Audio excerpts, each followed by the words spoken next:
প্রিয় ষষ্ঠ শ্রেণীর শিক্ষার্থীরা, শুভেচ্ছা নিও। আজকে আমি তোমাদের 2025 সালের বাংলা বিষয়ের নতুন বই চারুপাঠ থেকে কবিতা চতুর্থ অধ্যায় ঝিঙে ফুল এর সৃজনশীল প্রশ্নের সমাধান করে দেব। প্রথমে তোমাদের বলবো, যারা আমার চ্যানেলটি সাবস্ক্রাইব করো নাই তারা আমার চ্যানেলটি সাবস্ক্রাইব করবে এবং আমার সাথে থাকবে। তাহলে চলো আমরা ক্লাস শুরু করি। কবিতা চতুর্থ অধ্যায় ঝিঙে ফুলের সৃজনশীল প্রশ্ন। আব্দুর রবের একমাত্র ছেলে ফয়সাল, লেখাপড়ায় সে বেশ ভালো। ফয়সালের মামা তাকে ঢাকায় এনে লেখাপড়া করাতে চান, কিন্তু ফয়সাল গ্রামের এই চমৎকার পরিবেশ ছেড়ে কোলাহলপূর্ণ ঢাকায় যেতে চায় না।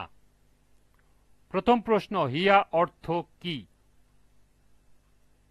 দ্বিতীয় প্রশ্ন, চাইনা এ অলকায় এ দ্বারা কি বোঝানো হয়েছে?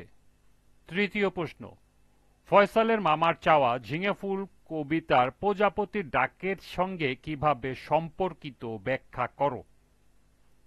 এবং সর্বশেষ প্রশ্ন, ফয়সাল এবং ঝিঙে ফুল কবিতার ইচ্ছা যেন একই সূত্রে গাথা, উক্তিটির যথার্থতা নিরূপণ করো। তো চলো এখন আমরা এই চারটি প্রশ্নের সমাধান দেখে নিই। প্রথম প্রশ্ন ছিল হিয়া অর্থ কি? হিয়া অর্থ হৃদয়, অর্থাৎ মানুষের মন বোঝাতে হিয়া শব্দ ব্যবহার করা হয়। দ্বিতীয় প্রশ্ন, চায়না এ অলকায় এ দ্বারা কি বোঝানো হয়েছে?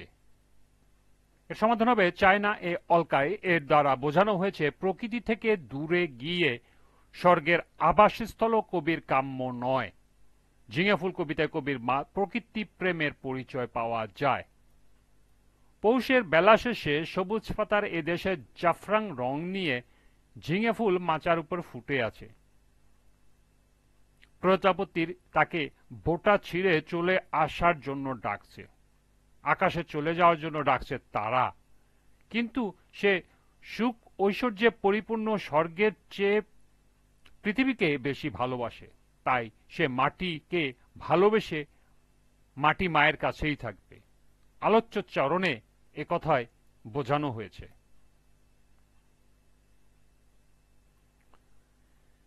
তৃতীয় প্রশ্ন, ফয়সালের মামার চাওয়া ঝিঙে ফুল কবিতায় প্রজাপতি ডাকের সঙ্গে কিভাবে সম্পর্কিত ব্যাখ্যা করো।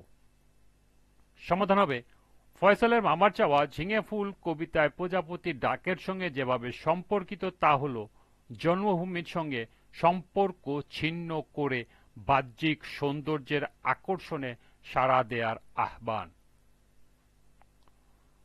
উদ্দীপকে ফয়সালের মামা ফয়সালকে গ্রাম ছেড়ে শহরে আনতে চান, সেখানে তিনি তাকে লেখাপড়া করাবেন, কিন্তু ফয়সাল গ্রামের প্রকৃতির ছোঁয়া, বিশাল খোলা আকাশ, দিগন্ত বিস্তৃত মাঠ ছেড়ে কোলাহলপূর্ণ পরিবেশে যেতে চায় না। ঝিঙে ফুল কবিতায় ও ঝিঙে ফুলের সৌন্দর্য দেখে প্রজাপতি ও আকাশের তারারা মুগ্ধ। পৌষের বেলা শেষে সবুজ পাতার দেশে জাফরানি রং নিয়ে মাচার উপরে ঝিঙে ফুল যখন থরে থরে ঝলমলিয়ে ফুটে থাকে, তখন প্রজাপতি তাকে বোটা ছিঁড়ে চলে আসার জন্য আহ্বান করে, রাতে তারারাও তাকে আকাশে চলে যাওয়ার জন্য ডাকে। সুতরাং বলা যায়, জন্ম মাটির শেকড় বিচ্ছিন্ন করার আহ্বানের দিক থেকে ফয়সাল মামার চাওয়া ঝিঙে ফুল কবিতায় প্রজাপতির ডাকের সঙ্গে সম্পর্কিত।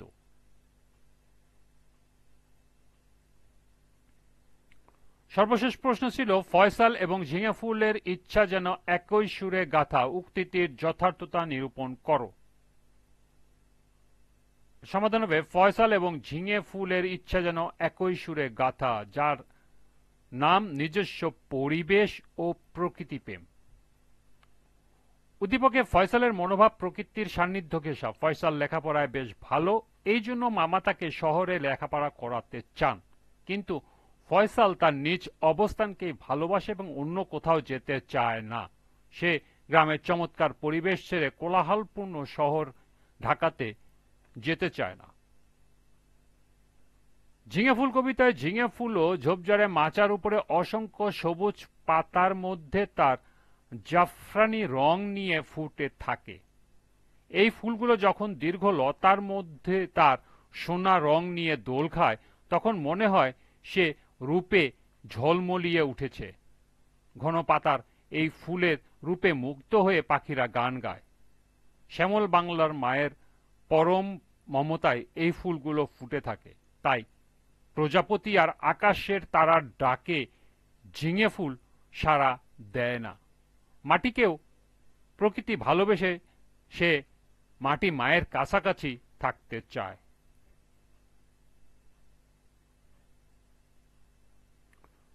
কোনো কিছুর মোহই নিজ জন্মস্থানকে ছেড়ে না যাওয়ার দিক দিয়ে ফয়সাল ও ঝিঙে ফুলের ইচ্ছা যেন একই সূত্রে গাঁথা। তাই বলা যায় ফয়সাল এবং ঝিঙে ফুলের ইচ্ছা যেন একই সূত্রে গাঁথা। মন্তব্যটি যথার্থ। এই ছিল সৃজনশীল 4টি প্রশ্নের সমাধান। আজকের ক্লাসটি এ পর্যন্তই। সবাইকে আবারও বলছি, যারা আমার চ্যানেলটি সাবস্ক্রাইব করো নাই তারা আমার চ্যানেলটি সাবস্ক্রাইব করবে এবং আমার সাথে থাকবে। সবাইকে পরবর্তী ক্লাস দেখার আমন্ত্রণ জানিয়ে আজকের মতো আমি এখানেই বিদায় নিচ্ছি। আল্লাহ হাফেজ।